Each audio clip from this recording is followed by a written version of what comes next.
Begin Podfix Network transmission. In 3, 2, 1. Whether you're fly fishing in a stream, getting those ankles wet, or deep in the ocean casting nets, fish nerds. Fish nerds. Fish nerds. It's a podcast. Hello and welcome to the Fish Nerds, the show about fish, fishing, and eating fish. I'm Clay Groves, Chief Executive Fish Nerd, licensed fishing guide, your best friend, and I'm joined, as most weeks, by my co-host, the beautiful crappie hippie. Hey, John. Hey, Clay, I'm blushing all over here. I mean, you can see the face, but I guarantee you I'm blushing elsewhere as well. Romance is in the air, intro. John. Romance is in the I said romance is in the air. So romance is in the air. And you're my Valentine this year. Well, gosh darn it, bromance is in the air always. And yeah, I'm feeling pretty special here all of a sudden. Anyway, yes, this is Crappie Hippie, the tree-hugging redneck from Eastern Kansas, co-founder of Glasswater Angling, Lead-Free Fishing. And we are here with our standard reproduction, sex-heavy, how do we want to say it? It's our Valentine's special. Yeah, our Valentine's special, indeed. This year's theme is the secret sex life of fish. Indeed. Mm-hmm. And so that, by the way, should put out a warning. This one, we are going to talk about a lot about sex on this show. And then to some, that may be a bit cringy, to me also. So please use caution while listening. And it's probably not a great show for the kids. Yeah, let's you're ready to answer a bunch of questions because we only have one way out there story, but it's way the heck out there. Yeah. And by the way, if my kids happen to tune in, Zoe or Blue Jay, I will not answer any questions based on this week's podcast. You are on your own to figure Ask it your out. mother. Ask your science teacher. You want to make someone uncomfortable? Say, I heard all about a blenny and how they do it. Can you talk about this? And we'll see where that lands. So. Indeed. Okay, so anyway, thank you to the listeners for hanging in. I know we're a week late with this thing, but we had a big plan to do it one way, and then Clay got into some stuff, and I got into. You know what, John, stuff. happened is business picked up for both of us. It sure as heck did. We don't make any money on this podcast, so our focus has to be on making money elsewhere. And the guide service finally got ice in, and I started to have groups booking, and your lead-free fishing gear is starting to sell really well. Yes. I got a big account with Daggerfish, which is a outfit that makes these cool little hand fishing rod. They call them rods, but they're little hand fishing setups for. If you want to kind of, you don't want to do the juice can. Okay. You don't want to just wrap it around something. You want a nice little wood handle, and you want to do some hand fishing when you're out there backpacking. You want to catch some little brook trout or some little perch or something, make yourself some fish stew or whatever, or just for fun. They're going to take care of you. They have all kinds of neat stuff for foraging and backpacking and stuff. That'd be daggerfish.com. The guy, Adam Nelson, run the company. He's a cool guy, wanted to be lead free. Used to get his heads from Trout Magnet, but they quit making lead-free heads and came to me. So I'm going to make a bunch of heads for that man. It's so great. And then, of course, our good friend of the pod, biologist Laura Williams of Maine Audubon, hit me with a big order of tackle for her tackle exchanges, and she's all excited to get out there and meet some ice fishers and go to some fishing shows and trade out some lead and get it out of the program and promote lead-free fishing. And we're happy to help her out with that. So yes, sure. Indeed. Yeah, I'm a busy boy. You found your niche, John. Lead-free is where your niche is. And they say the riches are in the niches. So I like that. I like sayings, I do like sayings. And it's true. Look how rich you are. You're just making, dollars and dollars. Yeah, I'm making dollars and dollars and dollars. Yeah. You're going to be a hundred there. I'm going to be 100 there before long, and that is exciting to me. It's all a matter of perspective. That's a long ways up off the ground from where I used to be. So I'm grateful, but I'm also grateful for you listeners hanging in and partying on without us until we could get this together for you. And I am going to do my level best to go ahead and put another show out next week on schedule. So, my man, I hope I can get you to come in. Oh, I'll come to work. Something, and we'll do this again, okay? I'll come to work. And so big show for you today. We probably should give people a little table of content. We'll update people on NAPOD Pomo prizes. We got fish in the news. And again, the theme this year is all fish sex. So looking forward to talking about that. I have a a few specific fish. I'm going to talk about their secret sex lives and their crazy reproduction patterns. So that's always a lot of fun. You've got a little bit you've done for Valentine's Day with Mrs. Crappie Hippie. Well, this is lifted out of the old Lure Love podcast. Perfect. And we got Whitney, who bought Jeff a real nice gift, a nice romantic gift. So looking forward to that. And boy, there's some more stuff after that too. We'll just kind of let people wait for that because it's so much to get into. And I'd rather get right into the show, John. Let's start with talking about we got to get going. Our national podcast posting prizes and what's happening with that. Well, I've got them. I got half of them sent. Now I'm taking care of 8 people. You got to take care of George because you know him personally. George, George, the grandson of not Chester Arthur. Which president? George Cleveland. George Cleveland. You're your buddy George. I'm like, George who? Yeah, I will. Actually, John. I thought you worked together or something. We do. I saw him this morning. But in fact, beyond that, John, and this is kind of, I'll say this on air right now, send me all those addresses because I do have extra prizes to send out to those winners as well. So we'll get extra stuff out to them. And you have all the addresses you need. So people should be expecting stuff in the mail next week or two if they haven't already got it. Right. If you haven't already got it, David and Kevin and Piper. Your stuff is still laying right here, but I will get to it soon. And it's crazy stuff. It's crazy stuff. The reason I've dragged on a couple of you because I made a little custom thing for Piper, but I couldn't decide what hook to put on it. Believe me, it's been 3 weeks of agony. Oh man, taking one hook on, taking one hook off, going, nah, I want that bigger hook. No, I don't want that bigger hook. Yeah, that's how geeked out and wrapped up in this stuff I can get. So I love it. Coming out, we're going to be with you. All righty. Out of the gate. Why don't we go to the news? Let's go to the news. We love fish in the news.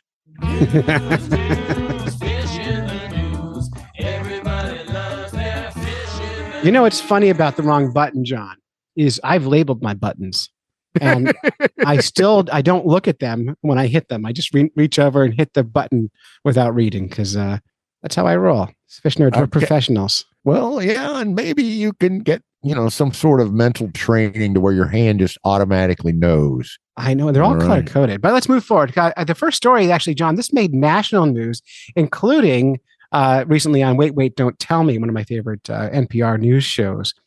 And this is all about Tampa Bay residents being woken up in the middle of the night. This happens in Florida, and they've been having to raise money to figure out the noise that keeps them up at night.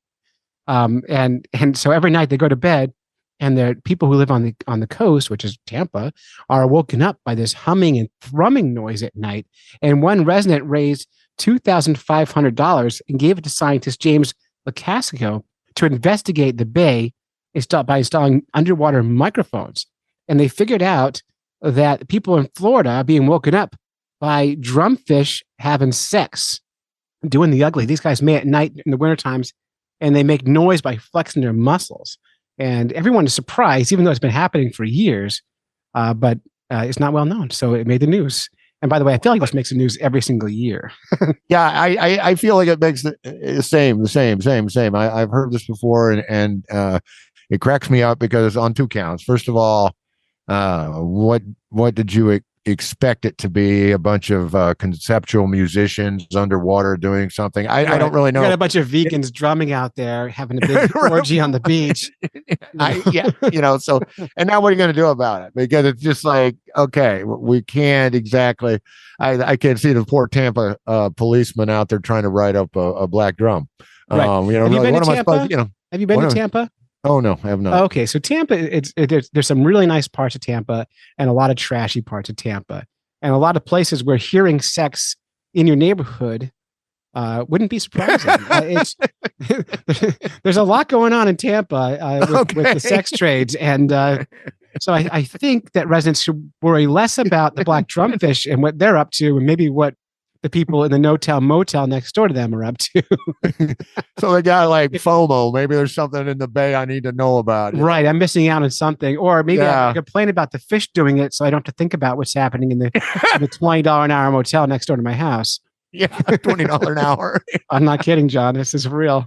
I've just missed out not heading south. I guess I may have to make a new plan. I don't know.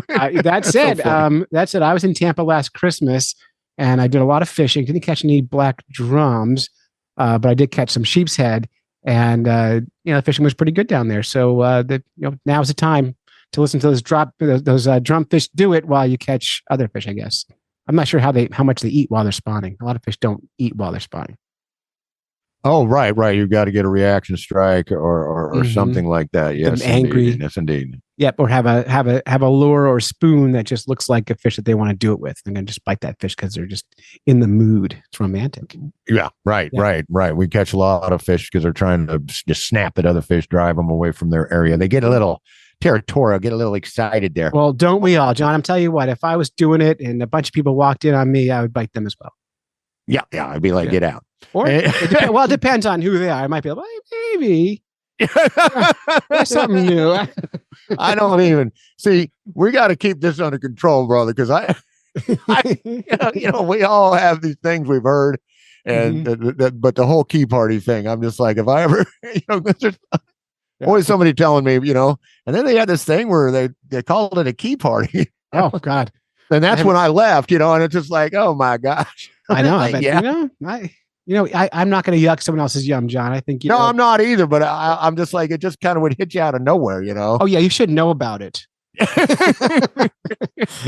if you're going to that kind of an event, you ought to know what you're getting into. So yeah, right. That it is that kind of event. Yeah, it's not just a meeting of the town council. We have best town council meeting ever, if you ask me. All right, you got some news here, John? I got some news, Clay. All right. If I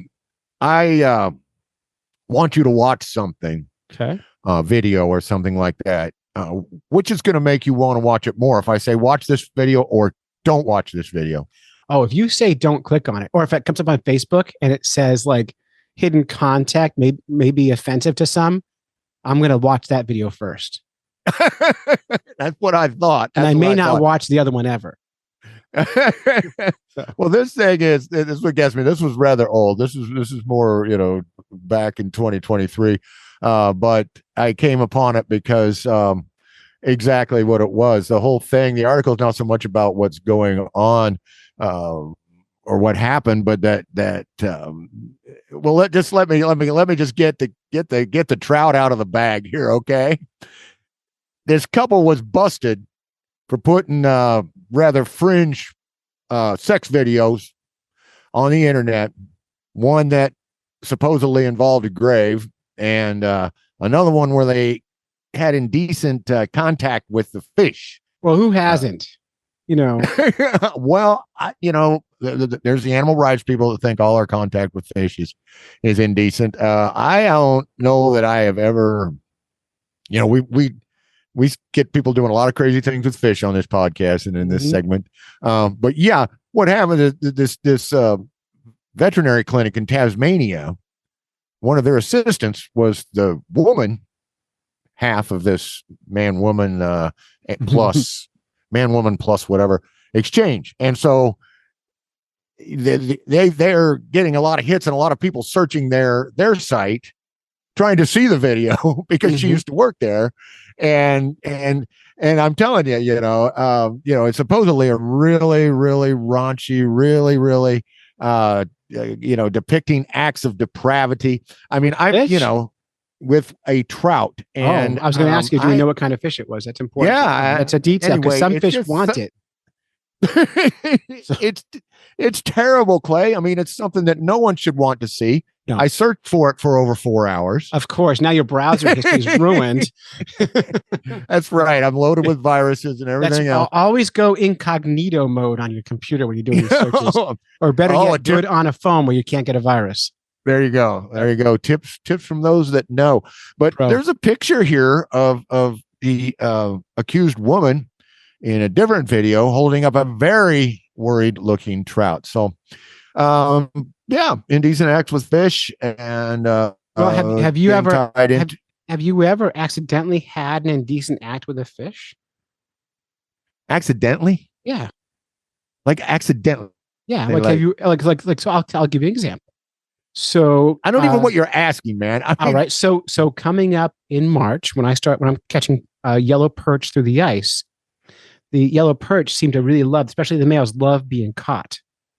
And the way I know is because when I catch them, they sperm all over me every time. So therefore, yellow perch love being caught, especially the males, because That it? Well, okay. they just okay. you catch them and they go whoa, and Whoa. yeah, you hear them. They go, and they shake a little bit. Yeah. Oh, yeah. And suddenly I feel more attractive. Well, you know what? Next time a bluegill does that to me, I'm going to take it the same way and get myself a confidence boost out of It's it. a compliment, John. When was the last time that you've walked up to another creature and just by putting your hands on it, you created that kind of joy?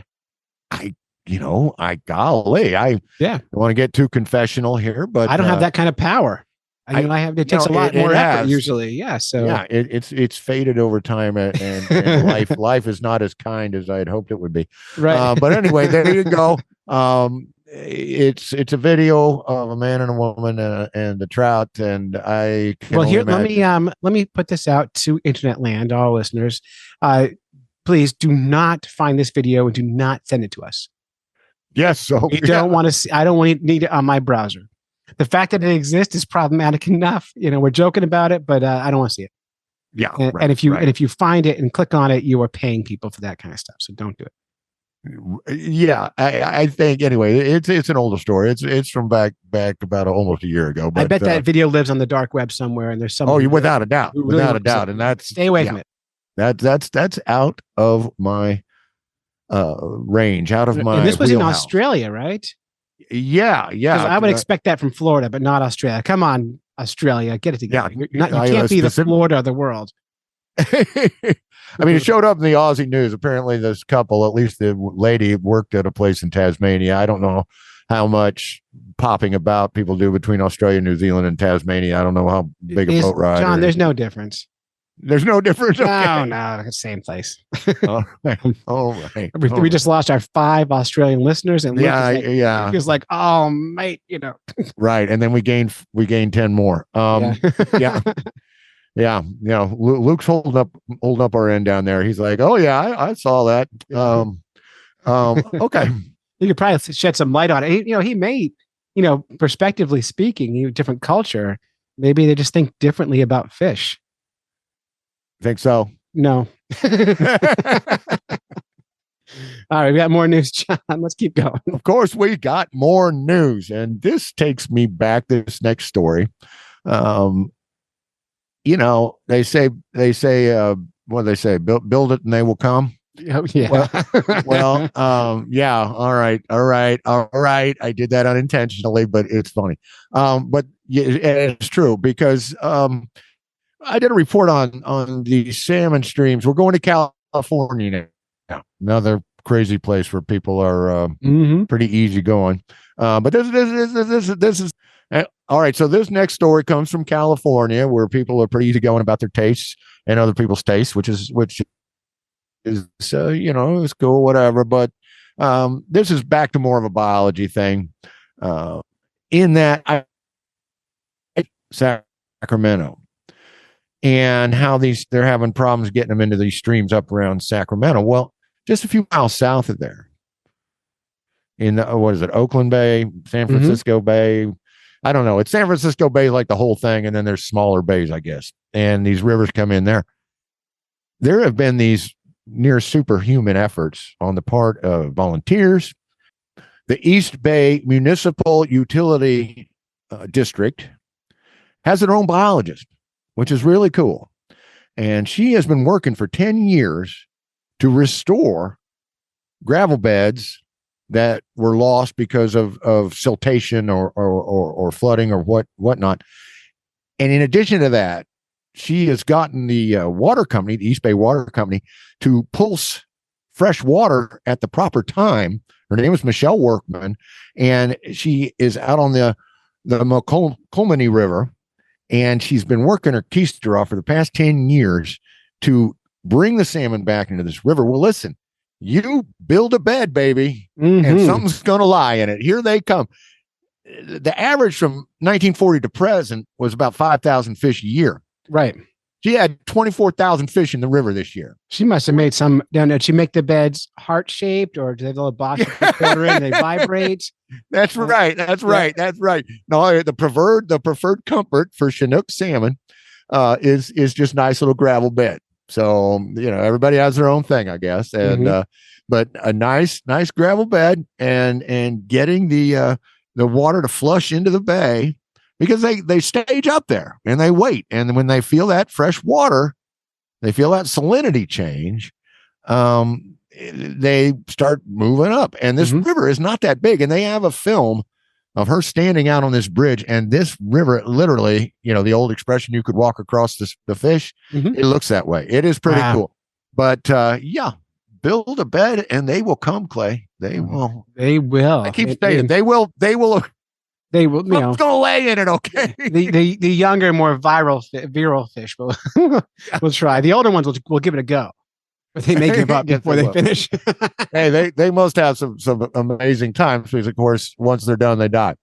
So it is a last hurrah, but it's kind of romantic and sad compared to, say, a black widow or a praying mantis female eating your head off after they're done, that kind of thing. So I thought it was pretty cool. That is cool. I mean, it's really great too. And it's also nice to see people getting that restoration fever and doing the right thing for it. I'm curious, and they never really report on this. Whenever they do restoration for salmon, they're also restoring for lots of other anadromous fish they never even talk about. And I'm always curious what other fish are moving in and also using those beds, because there always is. There always is. And it is. There's nothing works in isolation. And, but anyway, I put, there's links in. I've got the televised news story. So there's some video there for you to watch. There's a story for you to listen to if you want. Really cool stuff. Now, moving on, similar story, similar area. I'm going to tell you, Clay, I got a classy lady myself. Oh, you do, Kathy? I do. Mrs. Crappie Hippie? Mrs. Crappie Hippie. I'll tell you, Mrs. Fish Nerd is pretty classy too. Yeah. I don't know what they're doing with us.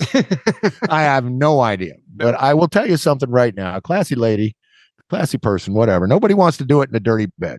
Now, if that is your yum, I'm not yucking you, but in my particular case, I remember when we were young, and young, when in our early 20s and teens and 20. I mean, Kathy and I got together when we were 19. So it's been, back in the day, we go to take a little study break, wink, wink, and she'd go in there. And if I hadn't made the bed, I have to run in there and make the bed and spruce up the bedroom before she'd go in there. I never washed a sheet until I was dating Mrs. Fish Nerd. I'm like, you have to wash these things? I shower before I go to bed. Why would I wash them? You'd eventually burn them after a year or something. Throw them away every 18 months. Yeah. There you go. It sounds right. There's just something to it. Yep. But anyway, we're going to move to a different area. And in the South Bay area, we've got a lot of homeless camps and a lot of other pollution and trash and stuff up and down these rivers in that area. And there's this South Bay Clean Creeks volunteer group that single-handedly has removed, oh my gosh, it's like X million pounds of pollution. Just basically physically removing trash off these gravel banks. It's not they had to restore them or anything, but it's just there were so many people not taking care of things out there. And I'm not going to jump up and down about houseless people and what they need to do and so forth, but you come across a squatters camp, you're coming across the most god awful mess you ever did. Oh, of course. Yeah. And and then of course they're very nomadic. They don't have the means to get rid of their trash. They basically are forced to leave stuff behind. But these South Bay Clean Creeks Coalition people have cleaned more than 1.3 million pounds of trash from the waterways around the South Bay area. And it has caused amazing recovery of the salmon runs there. So 2 lessons learned. You want some fish romance, you got to give them a bed to romance on. And if they already got a bed to romance on, you got to help them out and clean that bed off for them so that those eggs don't get smothered. So the fish can actually recognize that this is a spawning area rather than a bunch of plastic wrap or whatever's down there, that's great news. Putting them off. Really, really good news. And it's amazing what people can do. You want to fight for something, you want to get after something, you want to do something. There are so many ways you can. You don't have to save the world, but by golly, if you can spare a few hours Go help Trouts Unlimited. Go help an outfit like this Clean Water Coalition. Things like that. It's amazing because these are real accomplishments, and the salmon sex is alive and well around an area, the Oakland, San Francisco area, remarkably to me, with all that pressure from population, is doing way better than up in the agriculture area around Sacramento. It's amazing. The fact that there's more people there and more community active people and the more environmentally aware people. Well, it's weird you how have, high concentration makes for more recovery. well, and you have that. Plus, you have different kinds of pollution happening in different areas. So, like Right. with the agriculture area, the pollution is going to be largely chemical based. It's going to have, fertilizer runoff, and that sort of thing. Whereas in a city, it's more actual physical trash. And from what I understand, is that salmon can handle some pretty trashy waters, but those chemicals can really screw them up. So Yes, it's a different pollution. It is a different pollution, but you can get a situation where the pollution, physical, we're not talking about the micro stuff so much here. We're just talking about, we know that certain fish they fight to survive. They will fight to survive no matter how physically, trashed this place gets. They'll still try to use it. But the thing is, when apparently spawning on an old milk bottle, an old milk jug, spawning on an old trash bag is not nearly as effective as spawning on the gravel. Right? Well, because they don't have the right substrate anymore. It's all covered by garbage. Right. Yeah. So we're getting this, it's an amazing story about recovery and making a nice, clean place for these fish to undergo their life cycle, to have their sex and to have it work out to the procreation goal that they have. And the humans made this problem, and a different group of upstanding human beings have come along and are solving it. So let's hear it for people on the right side of these things. Yeah. Thank you. People who are South Bay Clean Creeks Coalition. People who are pescatorial fish sex positive. Exactly. Yeah, I love it. Well, you need to go to their website and look. They show in a camp they came across, and within a couple of days they had it right back to pristine nature. Okay, now wait, John, I'm going to put all these sexy links in the show notes. The sexiest show notes of all. Yep. All right, now I want to get a bunch of people's hackles up and all carrying on, but how back when we're having a little bit of a go about LGBTQ people in this country, and happy to have that go. Yeah. Well, it's just they're citizens. I'm proud to call them my fellow citizens. People. Well, I'll give you. Fish Nerds has a stance on this. Our official stance of people is we like people to live their best lives and be happy and not hurt each other. And if you're on a team that says we don't support people living their best lives and we want to tell other people how to live their lives, we don't support you. So that's where we're at. You do you, boo, as they say. It's not our job to tell other people how to live their lives. And that's right. And but my thing is these specious arguments. When back when a while back, people were like, "Well, gay animals aren't gay. How can people be really gay?" And it's just like, well, then we got a bunch of biologists get on this and say, "Oh, touche, wrong. Au contraire, mon frère. Au contraire, that's the right word." Oh, there's so many great stories of gay wildlife. Right. There's so many good ones. We could do a whole episode on that alone. So, okay, I guess it's okay for people to be gay, but I can't do these trans people. Well, because animals don't do that. Well, animals do that. They do, and they're good at it. They are good at it. They're arguably better than people at it. Well, they are beloved of God, and they have been set up from the get-go to be trans. Sure. And there's a lot of them. Like 9-10 species just right off the top of the popular listing. You can just grab one, you put that in, you'll get several pages that point out fish like. Come on, Clay. You want to tell the clownfish story. Of course, I don't want to tell this whole story again because we've done it before. But clownfish are a great example of a fish that will switch changes. I'll give you the brief one sentence. If people who are new to the podcast will know this, I always like to tell the true story of Finding Nemo. So I tell the story in public when I'm doing public speeches all the time. But clownfish are gender switchers, and they mate for theoretically they mate for life, right? So they live in this little anemone with their mate, and and if their mate dies, something has to happen. So the real story of Finding Nemo is in that story in the movie. Finding Nemo and his dad and his mom are happy living together in their little clownfish world, and Mama swims away and gets eaten by a barracuda. Now, in nature, what would likely happen is Dad would gender switch to female and then mate with the nearest clownfish, which would be Nemo. So a very different story than the Disney version.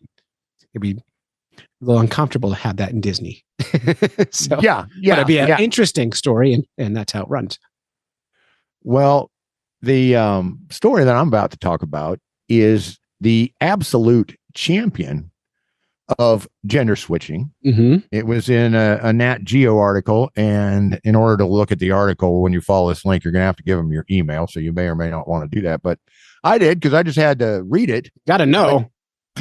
Well, in the Caribbean, there's this itty bitty little bass, little 3-inch thing called a chalk bass. It's a good name. And it's fun. And this fish can change its gender at will and does so up to 20 times per day. That's a lot.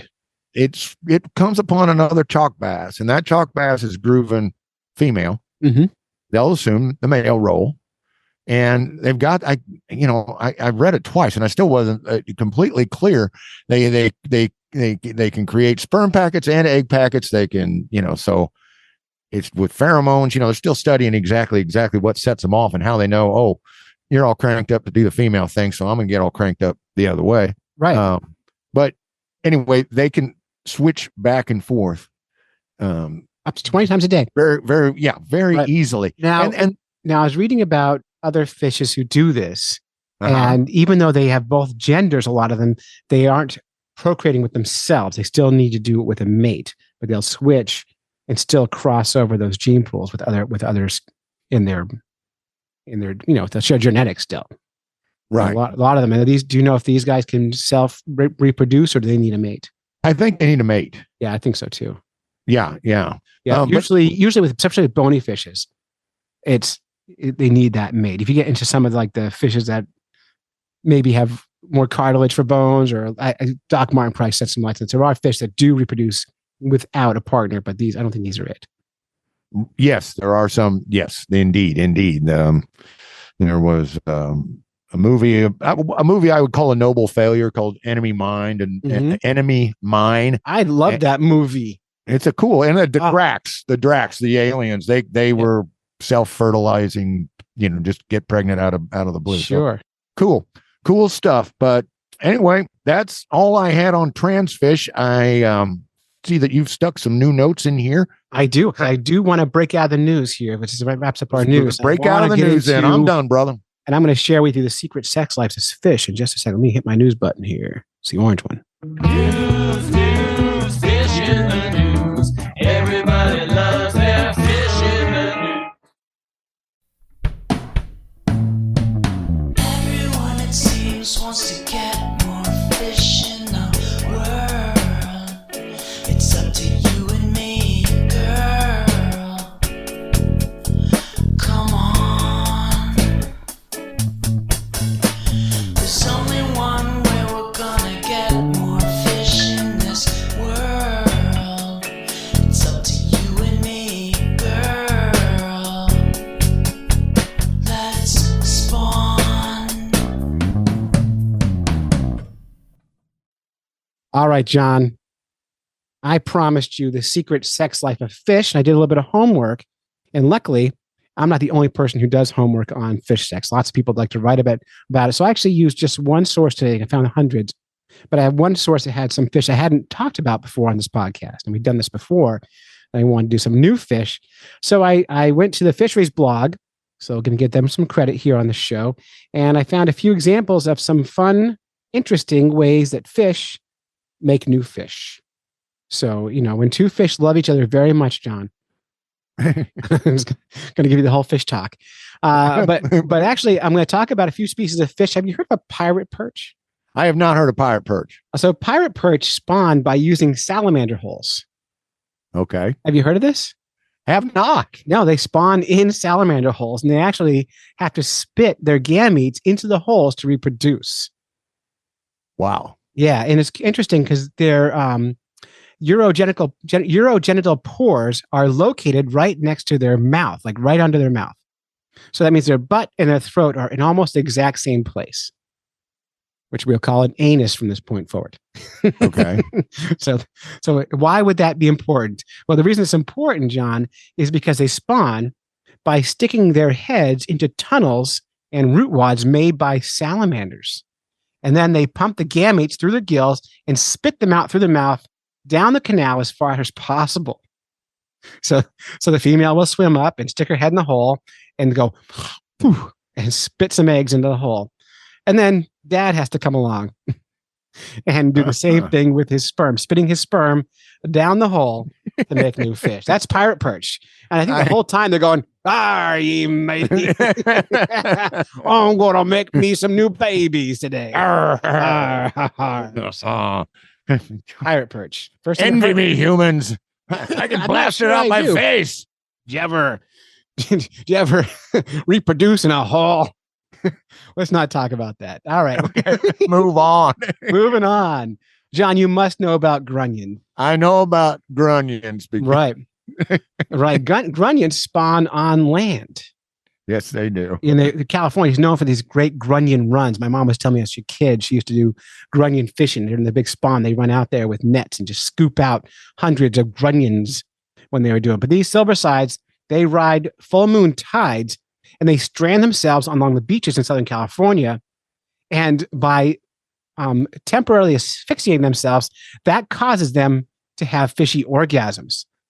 So you might hear about people who use asphyxiation as a fetish. Yes, these fish have been doing it for millions of years. Oh, the things we could learn. Yeah. So actually, since the males do, the females bury their eggs in the sand, and the males just go, can't breathe, and I'm done.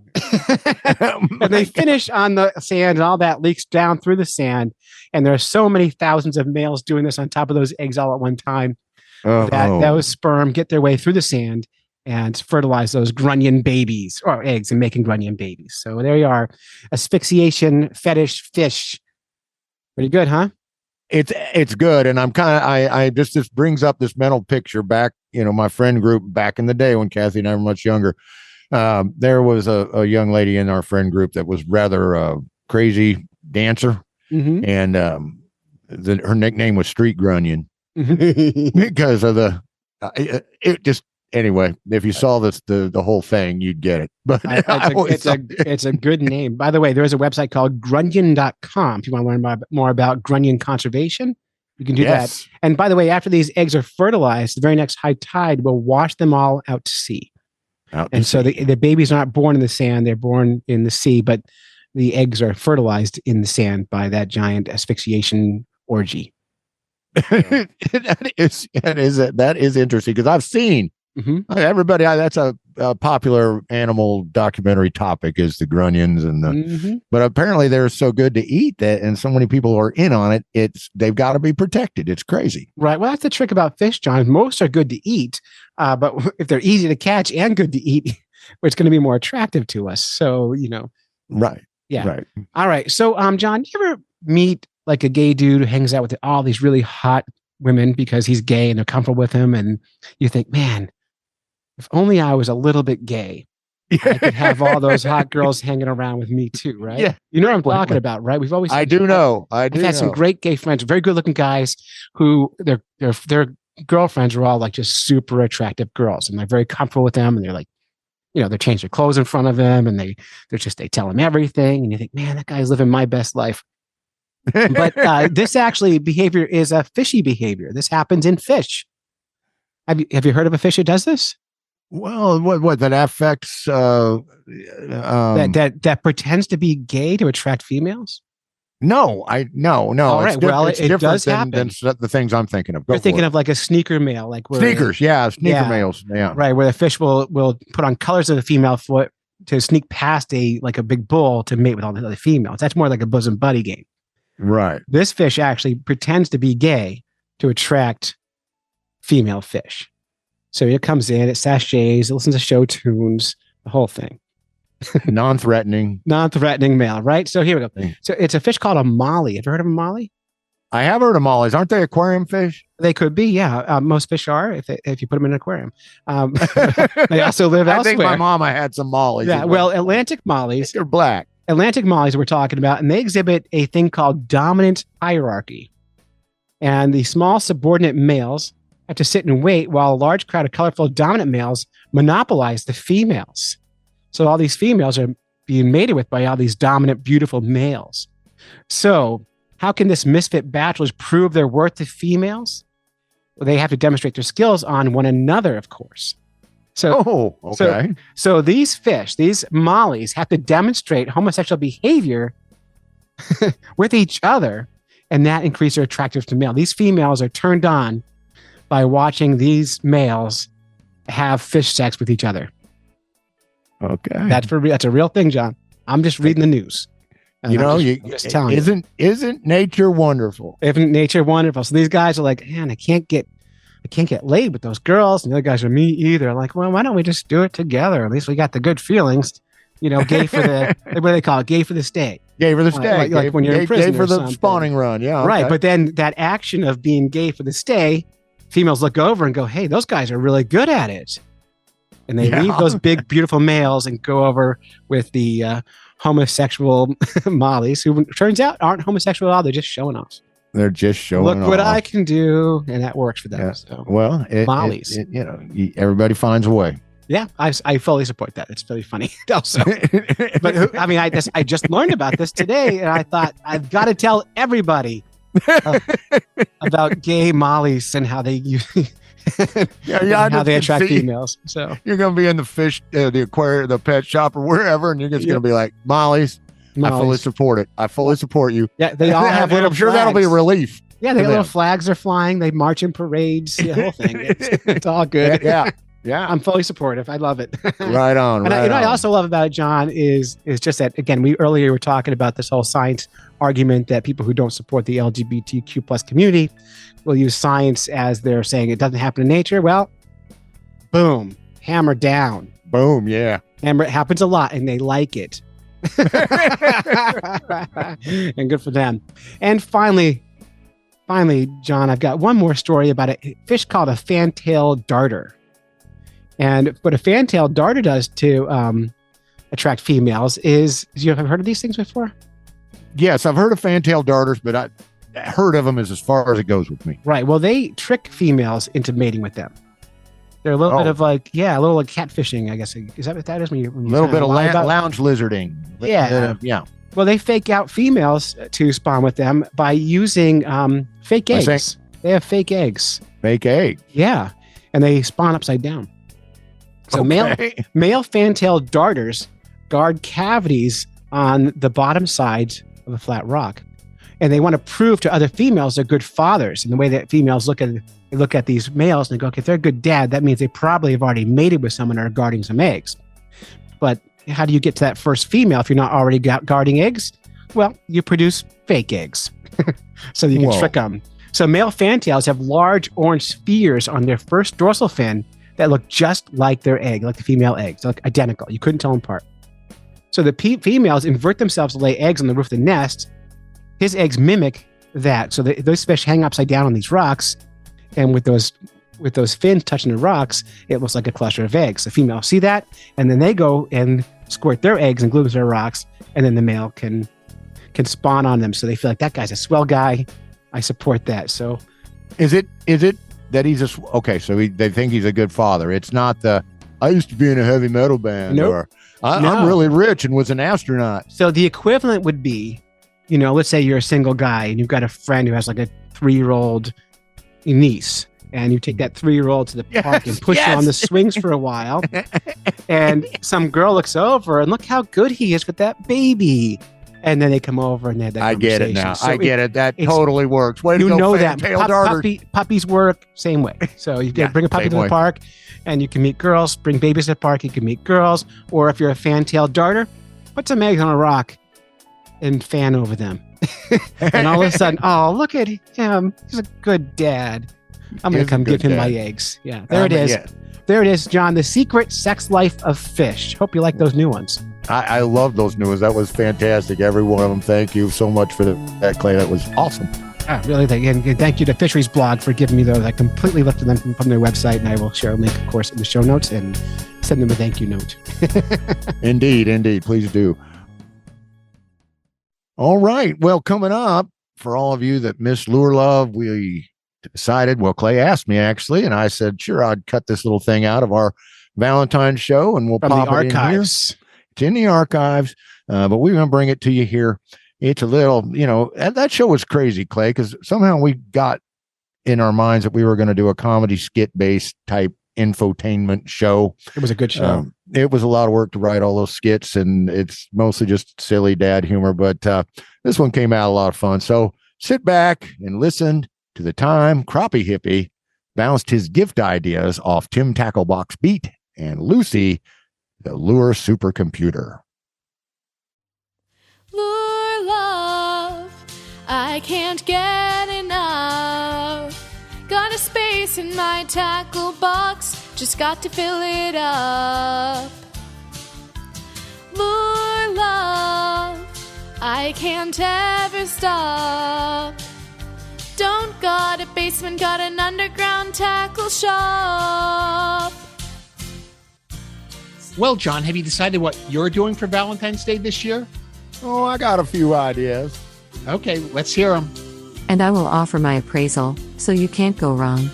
Well, I was thinking she needed a 7-foot zero gravity panfish rod. Does Kathy like to fish? Well, no, not really. You've been buzzed. That sounds more like a gift for you than for Kathy.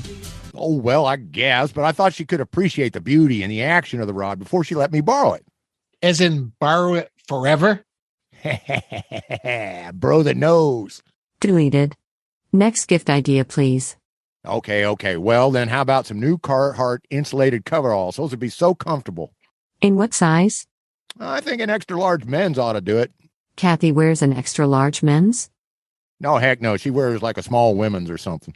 So what was your plan? To share the coveralls? Maybe something like that. Crappie Hippie, you are so busted. Okay, a new fillet knife then. A trucker's cap. A fly fishing vest. A new pair of hemostats. A spool of spider wire. New H. Janelle. A fish nerd's hoo rag, a whopper plopper, a Nicole Stone signature tackle box, a jug of catfish dip. I don't believe Lucy thinks much of your choices here, John. No, I do not. John, you are like Homer Simpson when he gave Marge a bowling ball for her birthday. It would serve you right if Kathy took one of your so-called gifts out for a fishing session and ended up meeting someone at the fishing hole, just like Marge did at the bowling alley. Whoa, bro. I think you are sliding downhill in terms of Lucy's opinion of your romantic man skills. Yeah, I see what you mean. All right. Here's the best one ever. I am almost afraid to ask. Boots. New boots, Lucy, and in her exact size and everything. That could be all right. I am searching online records of Kathy's retail buying habits. She does enjoy cowboy boots, Red Wing setters, and other attractive functional foot coverings when she finds them at sales or at the thrift store. Those are great fun and outdoorsy too. Well, I didn't exactly get her those kind of boots. Oh dear. Okay, what did you get her? Hip boots. Hip boots? Oh, Crappie Hippie. Not hip boots. So what did you get her? Some Sims? Oh, you nailed it, Tim.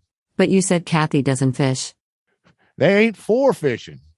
You buy her some of the finest fly fishing wading boots made, but she's not going to take them out? What is she going to do with them? I sort of figured she might enjoy wearing them around the house. Around the house? Well, heck yeah, she's cute as a bug in fishing gear, and it's okay to pretend sometimes. She'll be the sweet girl that I met streamside who outfished me and then lured me home. Get it?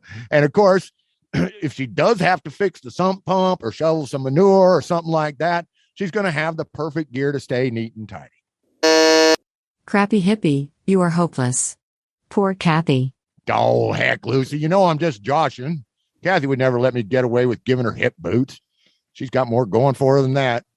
What we actually do is keep it simple. I make her a card every year, and she sends me a song that expresses the gentle depths of her love. Last year, she sent me this.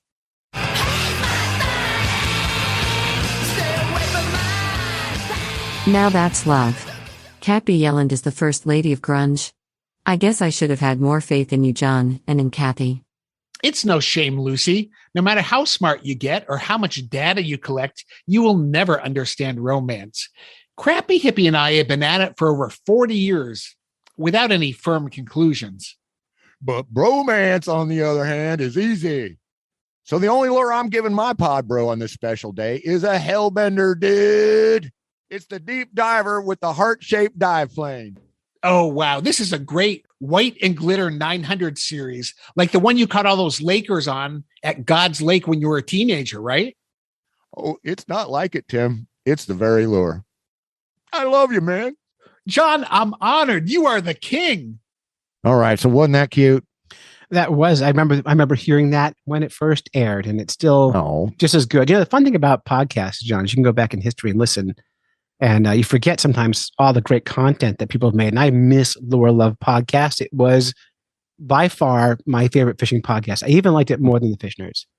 Oh God! I know when you quit the Fish Nerds and went over there with Tim I was P, dead to you. You were dead. And then you made this great show, and I was like, I was so jealous. I was like, oh man, what do I got to do to lure John back? I'm going to put some eggs on the roof of my barn and see if I can get him to come back. Those were some nice pictures. Yeah. All right. We're veering away. That's how we roll, John. We veer, and we're going to bring it back in here because this is actually a Christmas story, but we couldn't. We've actually dropped this piece 3 times because we're just looking for the perfect place to put it in. It was a Christmas gift, but it was a beautiful, beautiful Christmas gift. Our fish nerd librarian, Jeff Donaldson, has a lovely wife, Whitney Davidson, and she is one heck of a woman. And she gave him a super cool, super nice, super, I know my man and I know what my man wants. And she got right to the heart of the matter. Please give this story a listen.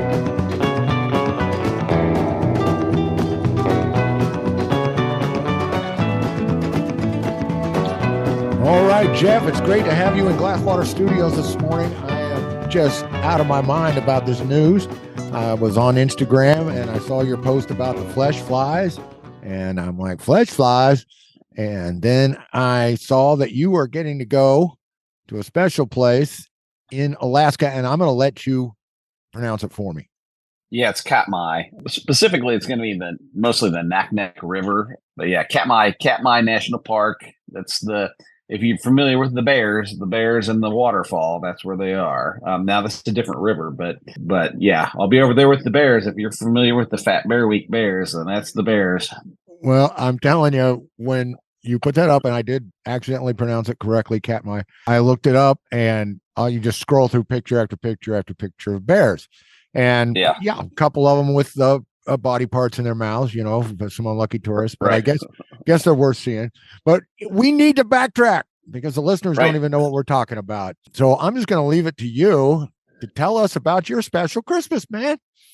Oh my gosh. Yeah, this is like absolutely floored me. So a while back, earlier this fall, our local fly shop, shout out to K&K Fly Fishers, I was in there and noticed that they had a last minute opening. I think somebody canceled on their trip to Katmai in the fall, and unfortunately I didn't have the money to go, or else I would have jumped right on it. But I mentioned something about that to my wife, and she filed that away and managed to sneakily book me for this coming fall. They have 2 weeks that they're doing. I'm going to go the second week of trip to Katmai, and I got that for Christmas. I could totally not expecting it. Like, I was expecting maybe a new cordless fillet knife, right?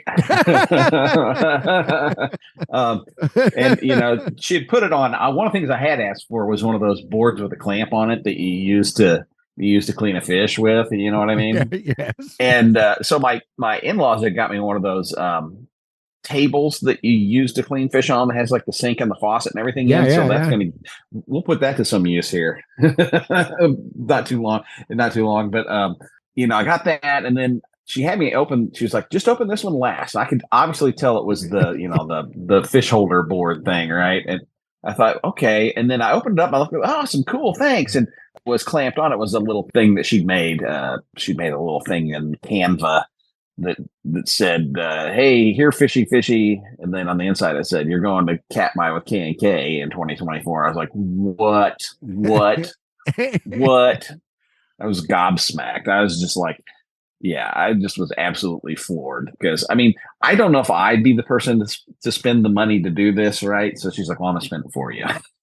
Well, that is the whole story is so cute and so adorable, and your wife is so wonderful and lovely. Yes. Because sometimes it does. It takes someone else to get you to jump, and you have been talking about this ever since I've known you, getting to go up and hit the salmon in some form, and the river sounds familiar. But yeah, it's great. It's great. It's super cool. Way to go, Whit. What a gal. I mean, really. She knocked it out of the park. That would be my lovely wife, Whitney Davidson. All right. And so much props to her for filing that info away. And then we got a little extra money. I'm going to go ahead and make the decision for you. That's it. Live it up while you're alive. Okay. So the thrill is in, the ticket is purchased. You are going to go to Katmai, and tell us real quick just what goes into this. What goes into this? Because maybe there's some other listeners out here that are just like, when my turn comes, my dream trip, when I get to go to Alaska, they want to fly fish for these salmon. How is the Flatland Fly Fisher going to do it? Well, mostly it's not going to be salmon. It's actually going to be rainbow trout and Dolly Varden. Now, there is some silver in the system during that time, but what most people are, I think what's going to be the primary target is very large rainbow trout, like some of the largest rainbow trout in the world. I was up there talking to him a couple days ago, and Kevin said, we don't even bother taking a picture of it unless it's 30 inches or more. Right? And I'm like, whoa. And these these are actual wild indigenous, just wild rainbow trout. Sit around, West Coast thing. Okay.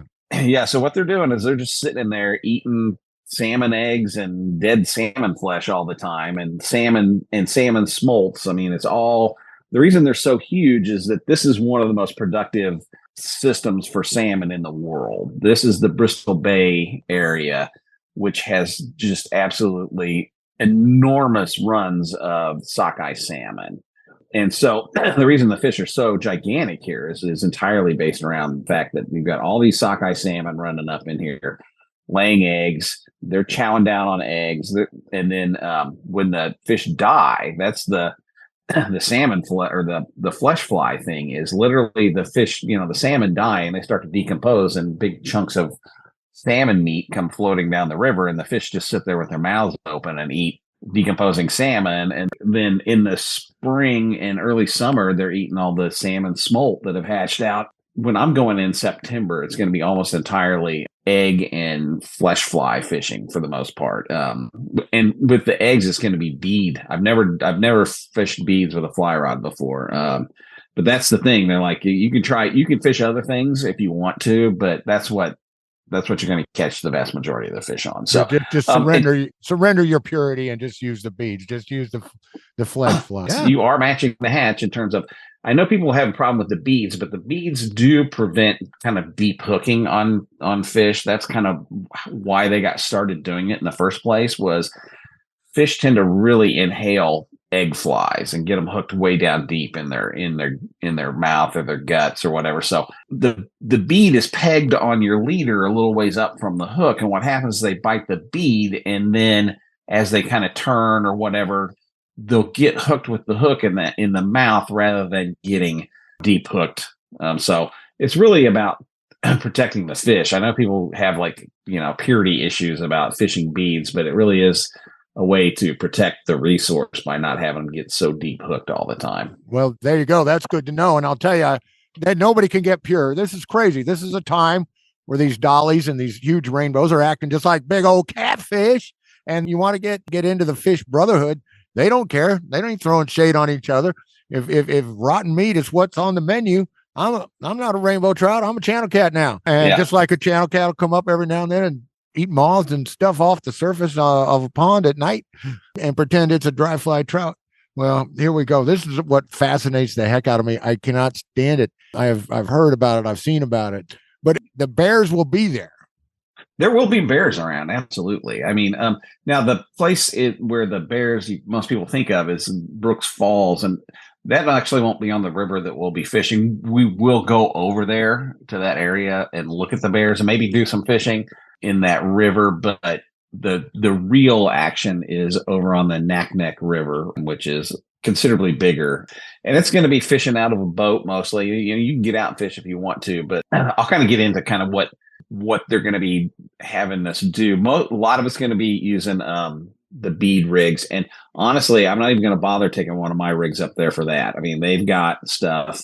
They've got the gear. I was talking to Kevin. He said, yeah, you can take your own stuff, but they've already got their stuff they've got the stuff all rigged up in the boat, ready to go, Wow. And so if you want to take your own gear, you can. And I am going to take some spay rods up there to swing a few flies, just because I'll get to the point where I want to do something besides bead fish. And they said, yeah, people want to do that. So I'll take my spay rods up there for that. But mostly, here's what you need to bring yourself. You need to preferably bring your oring waders and boots. They have some, but a limited selection. Your clothes, like if you want to bring some flies and stuff, great, but they have all that kind of stuff. You need to bring like your rain gear, your layers and stuff like that. Any other cameras, whatever and whatnot. But this is the kind of trip where people that don't ever fish, they'll just buy the trip and go up there.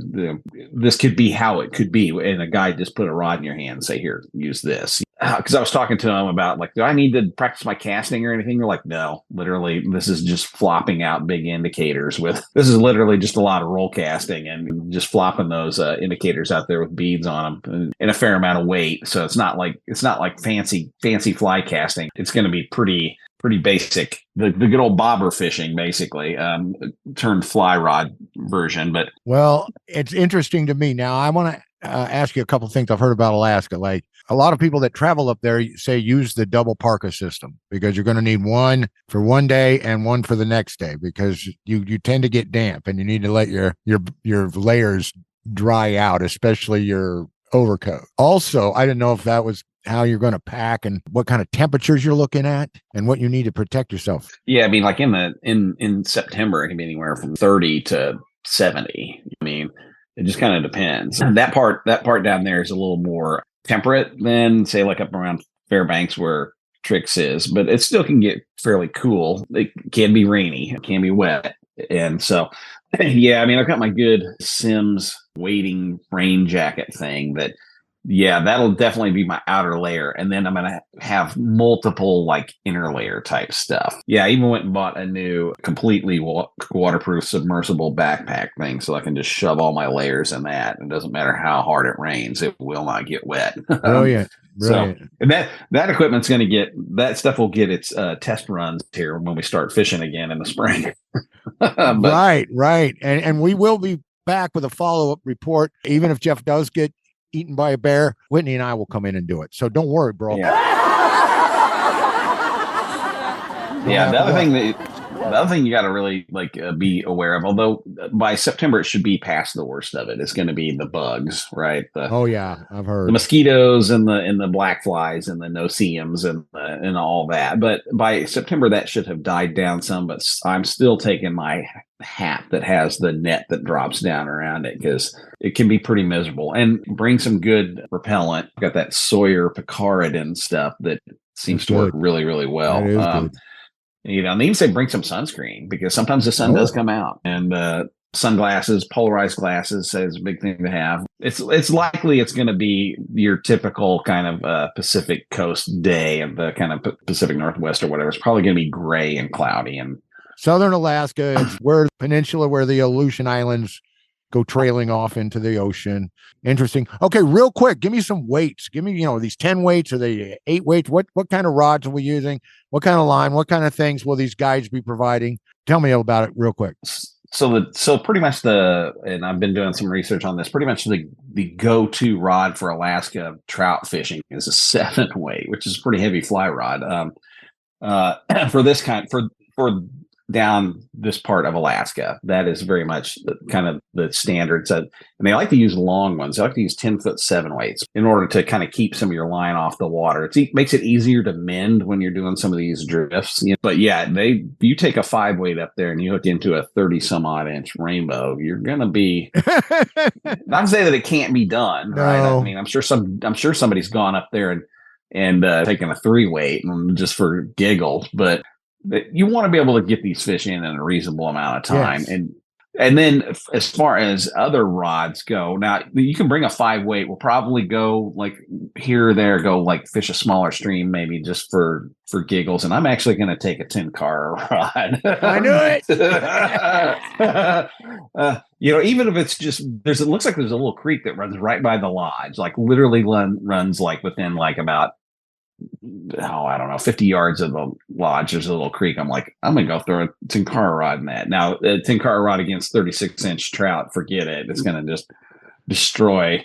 If you had heavy enough tippet to keep it from not breaking off, it just blasts that rod to pieces. But yeah, I will take one just to fiddle around with. And then your various kind of spay rod system. Again, looking at fairly robust. I wouldn't go lighter than say a 5-weight spay or switch. And with the spay and switch rods, add like 2 or 3 line weights to that, to what it kind of really is in terms of a single hand rod. So like a 5-weight spay or switch would be something more like a 7 or an 8-weight single hand rod. So yeah, and you're just looking at the line for the bead fishing. You're just standard weight forward. They tend to go with ones that kind of have a long back taper, so it's a little easier to mend them. And then with the spay rod systems, you're looking at using sink tips a lot. And the thing that they will take these flesh flies on the swing of the spay rod. So that's kind of why I want to drag mine up there and actually use it. So I've got that 6-weight switch, and then I've got a 7-weight spay. I'll probably take both of them. Those will be I'll take those, and I'll take a 10-car rod. The biggest trout I've ever caught on a fly rod was down at Roaring River. One of the times after it flooded, up there at the very top where the spring is, at this kind of dammed off area, it's got some absolutely enormous fish in it up there. And every time it floods, some of those fish end up down in the river. And I caught one of them one time, and it was probably maybe 26 inches. And that was a heck of a fight. And so I don't even know what a 36-inch fish is going to be like. That's going to be like, make sure you got your drag set right. It's going to look like a rainbow colored orca coming out of there. Really. Yeah. I don't know. These are salmon sized rainbows. Yeah. Yeah. If they jump at all when they get that big, but I'm sure they'll give you a look, and I'm sure they'll give you a good burn when they take off on that first run, especially. All right. Well, listen, this all sounds so exciting. It's just leading me to one final big question. Yeah. What are you going to get for Whitney now? Yeah, that's the big one, isn't it? Yeah. We'll have to figure that one out. I thought I was pretty cool for getting her some planters that she wanted. Okay, wow. Yeah, I don't think that was a nice thought, but I think next Christmas, planters, slippers, none of that stuff's going to cut it. Yeah, well, we'll figure something out. Yeah. Probably some other kind of trip somewhere with the two of us. So yeah.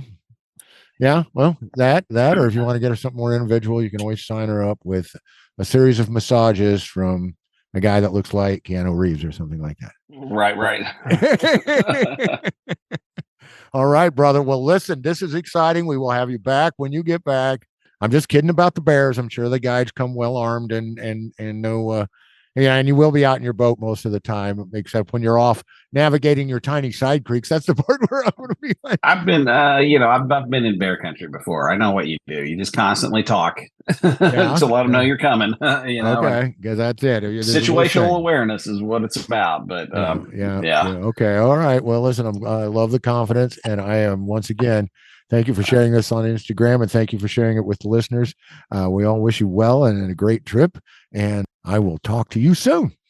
All right. See you, John. See you later, man. Bye. Bye.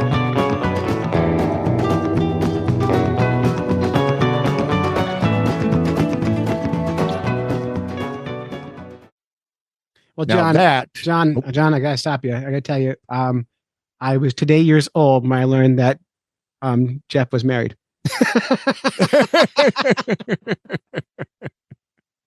I had no idea, huh? I'm a terrible friend. I don't spend time getting to know people. It takes me a long time to learn stuff. Okay, Clay. Have you ever had a gift that cool? Has Kristen or anybody else ever handed you something so cool as that? Well, I'm going to say yes, because I'll be in trouble if I don't. So Right. I won't tell you what it is. It's a secret. Ooh. Yep.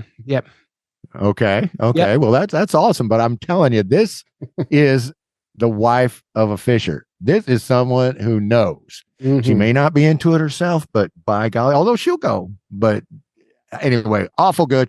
Way to go, Whitney. Hit it out of the park. Fantastic. If Nailed Jeff it. I hope he don't get eaten by a bear, but we got a plan B if that happens. So we're on it. On it. All right. What's I left, got to get John? out of here. I Yeah. got to get out of here.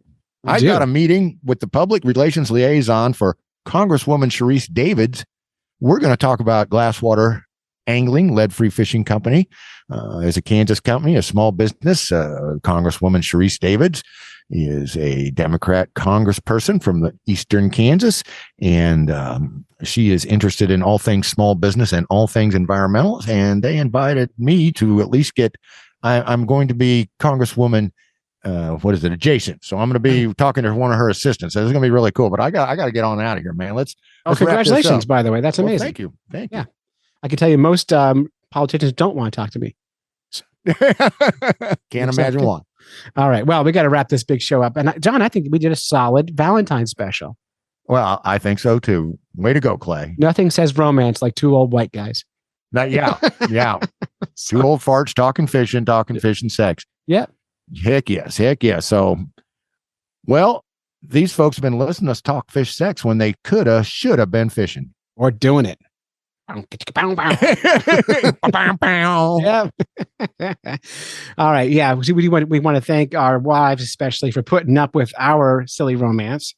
They somehow have made it with us for all these years. All these years. Yeah. Make sure we thank them and our families for supporting us while we podcast and doing all the silly things we do. And big thanks to Wally Pleasant, Diana's Bath Salts, and of course, for our sex theme song, Cast Master. What is Mysterious Bait Caster Cylinder. Thank you, Mysterious. Well, I don't know why I can't memorize that. Mysterious Bait Caster Cylinder. Because you don't fish with no bait caster. That's why. I do not, and he knows it. And of course, who else we thanking, John? I've lost track. Oh, we're going to thank the fabulous environmental warriors out in California for all their hard work and everybody that's doing it all over this great country of ours. Thank you for your hard work. Thank you to the Lure Love podcast. And that would be Tim Tacklebox Beat and Lucy, the Lure Supercomputer. Thank you to Jeff Donaldson for that great story on your special gift. And thank you most of all to Whitney Davidson, who makes her husband feel like a king. That good for her. Good for her. Indeed. So, Hey, John, until next time, follow the code of the fish nerds. Spawn early and often. never trust a free lunch with strings attached. And swim against the current every chance you get. We did it, John. We made a podcast. Whether you're fly fishing in a stream, getting those ankles wet, or deep in the ocean, casting nets, fish nerds. Fish nerds. Fish nerds. It's a podcast. Just for the halibut. Fried in a basket or broiled in a pan. Eat it raw like you're in Siam. Fish nerds. Fish nerds. Fish nerds. It's a podcast. Nice job, John King. I think we made a solid show today.